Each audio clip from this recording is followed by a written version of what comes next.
Hello and welcome. It's Francis here. Thank you for coming back to my channel. If this is your first time here, I bid thee welcome. There is a subscribe button below if you would like to help support this channel by subscribing, and also a bell to be notified as to when I upload more content. I'm coming to you from Ghana country, and as such, I acknowledge the Ghana people of the Adelaide Plains as being traditional custodians of this land. So we have not only a full moon coming up on it's going to be the second here of August in South Australia or in the Southern Hemisphere. Some parts of the world will be on the 1st, so make sure you ascertain where it is to you.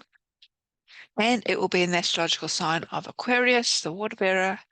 And further, it will be a super full moon, meaning that on the ecliptic, the moon travels around the Earth is actually at the closest point to the Earth, meaning it's going to appear a lot larger than normal, a lot brighter in the sky, illuminating more, so reflecting back to us things that may have been in the shadows that we haven't noticed before, things coming into our conscious awareness. Also, being a supermoon, we could feel more emotional, or our emotions more heightened. So it has this pull on not only the tides, our emotional tides, but also the tectonic plates of our planet as well.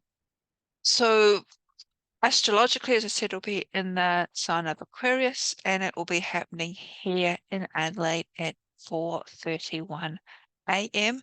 So that's Australian Central Standard Time. And it will be 9 degrees 15 minutes of Aquarius. And at the full moon, that means that the sun is at the opposite end. So the sun will be at 9 degrees 15 minutes of Leo. Now, as with all these astrological updates, I'm not an astrologer myself.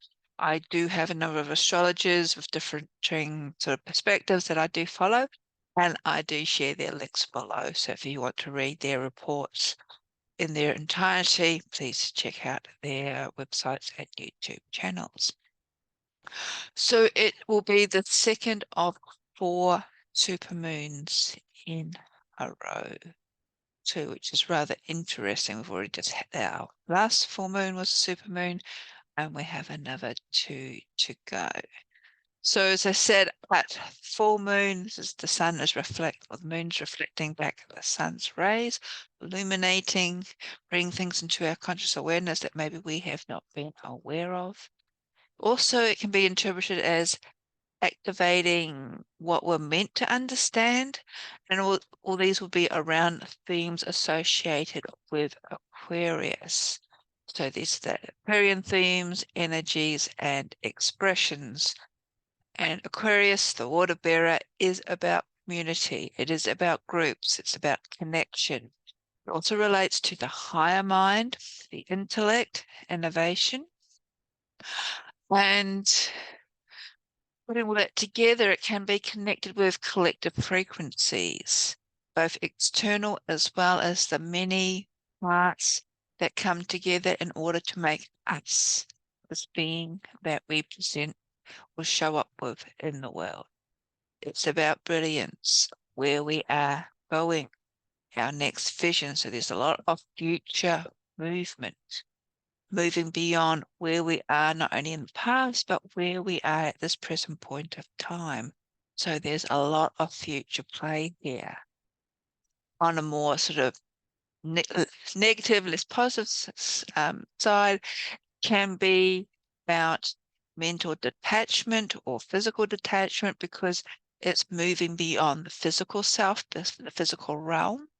Well, this is a headology, to use a term from Terry Pratchett.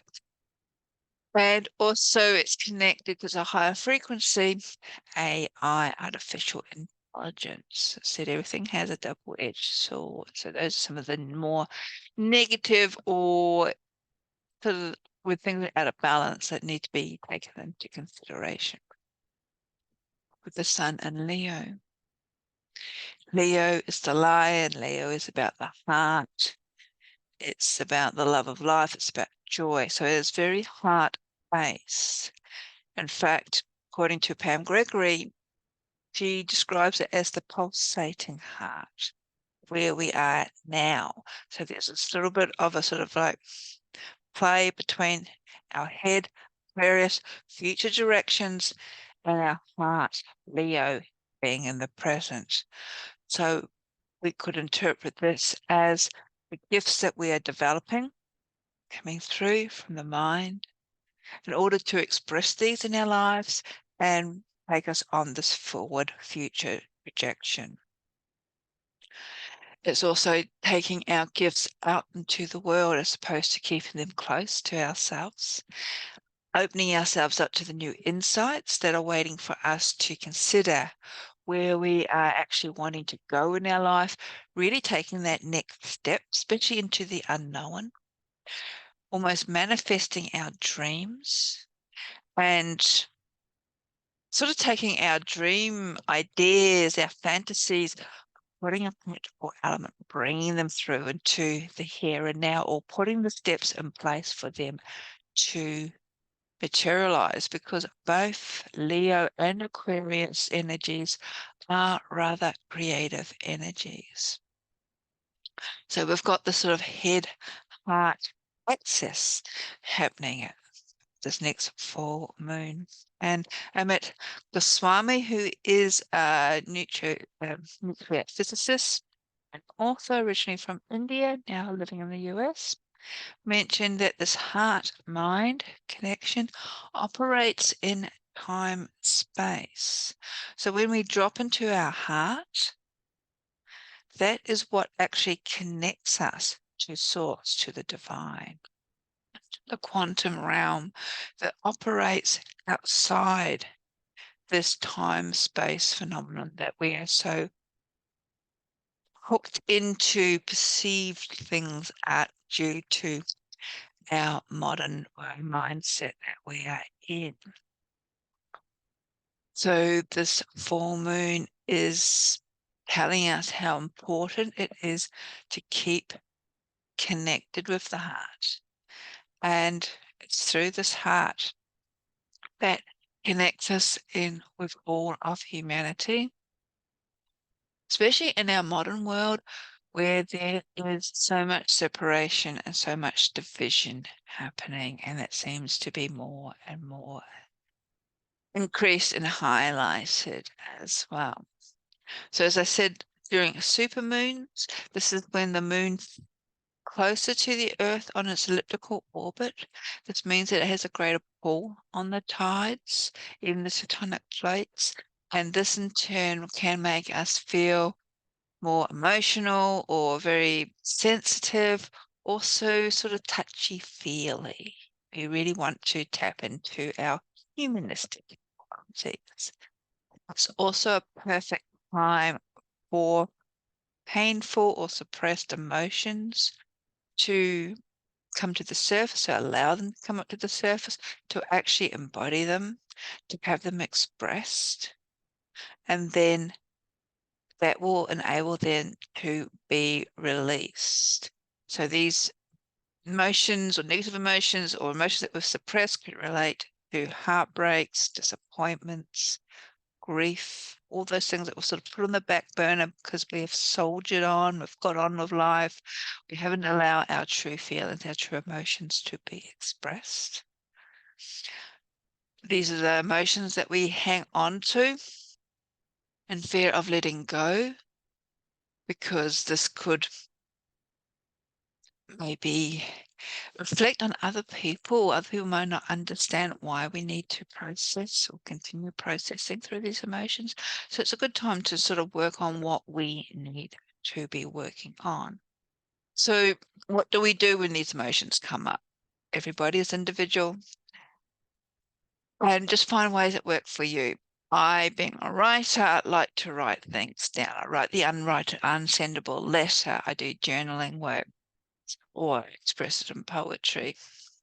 No one needs to see it, so it's not like award-winning poetry. It can be quite depressing, but it helps move the emotions through me. You can always express them in artwork. You don't need to be an artist. Just grab yourself a cheap pad, some cheap pens or color pencils or crayons from a $2 shop, and express your emotions that way. The whole point is moving these emotions out of our head, which is Aquarius, feeling them in our body, and then releasing them through. It's also a good time to transform all that mental chatter. If you have a patient friend, have a chat with them, or see a medical practitioner, professional, psychologist, counselor.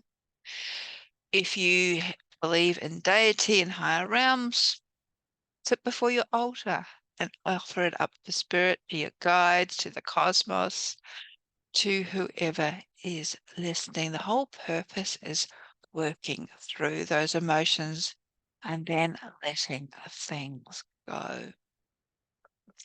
So when it comes to full moons, there are always other players in action, so to speak. So we have asteroid, Jericho, whose name is the graceful spinner. And Jericho is going to be at 11 degrees of Aquarius. Now, according to Greek mythology, Jericho was a nymph who married Chiron, who's the wounded healer. And she is all about holding sacred space and silence and healing people at a deeper level.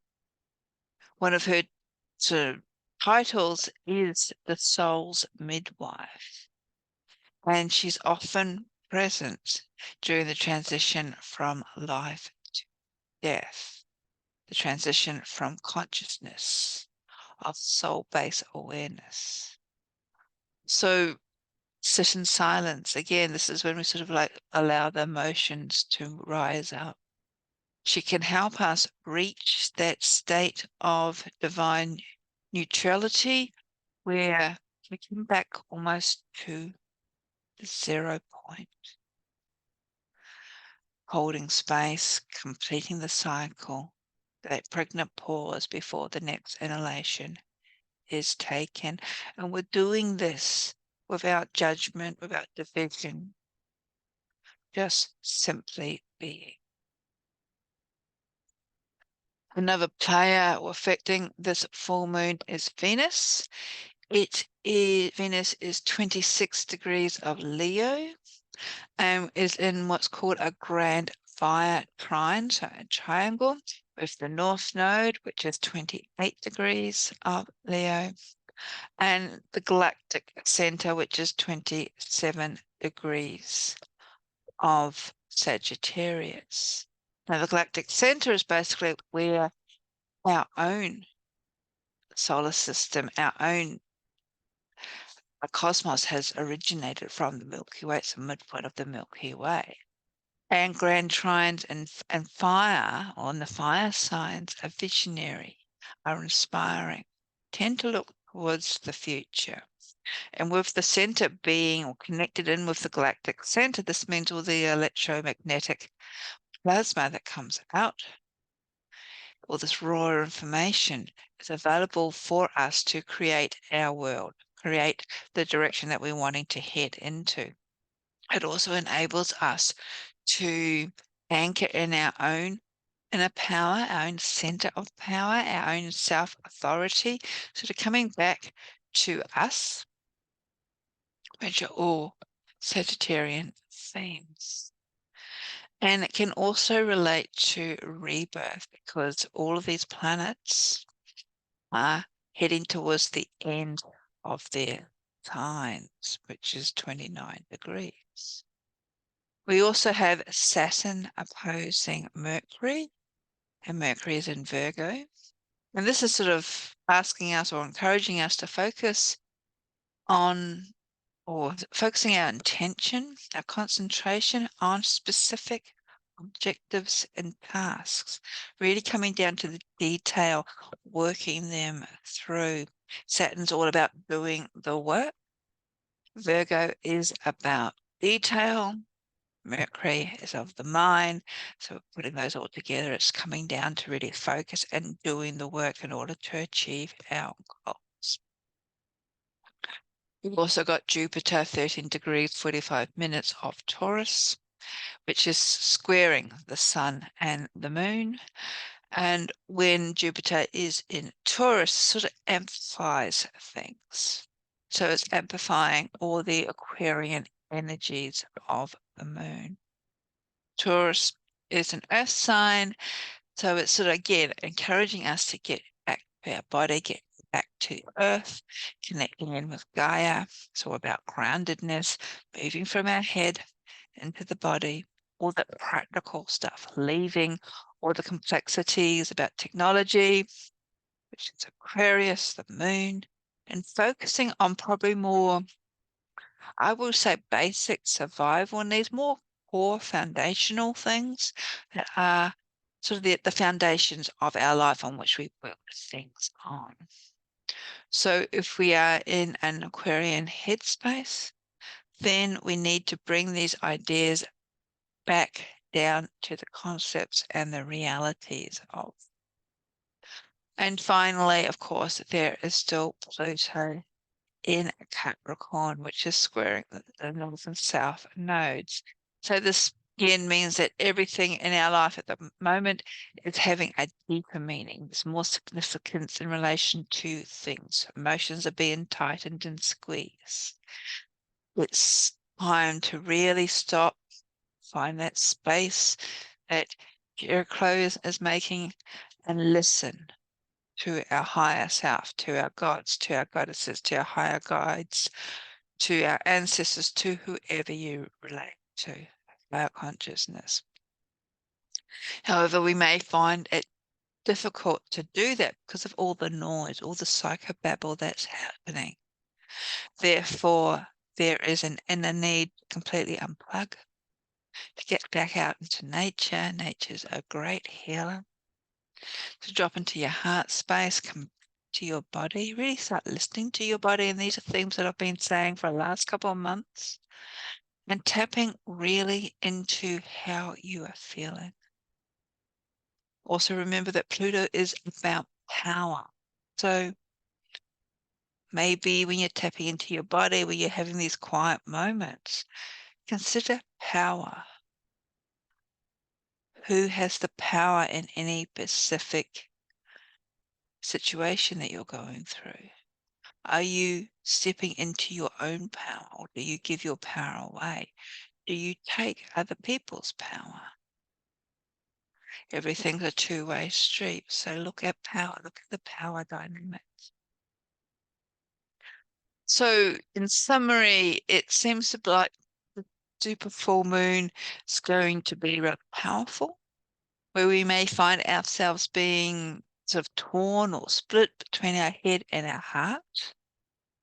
Our modern society encourages us to live in the mind. However, we are being encouraged more and more, especially on a spiritual, soul-based level, to return to the ancient embrace, which is the body, coming back to the heart, coming back to how we are connected to everything, our place in the cosmos. And again, this is through our heart. The cosmos, of course, is the great above, the state of being. And it's through returning back to simplicity, to cutting down all the psychobabble that's out there, unplugging ourselves, allowing us the gift of maybe being out in nature.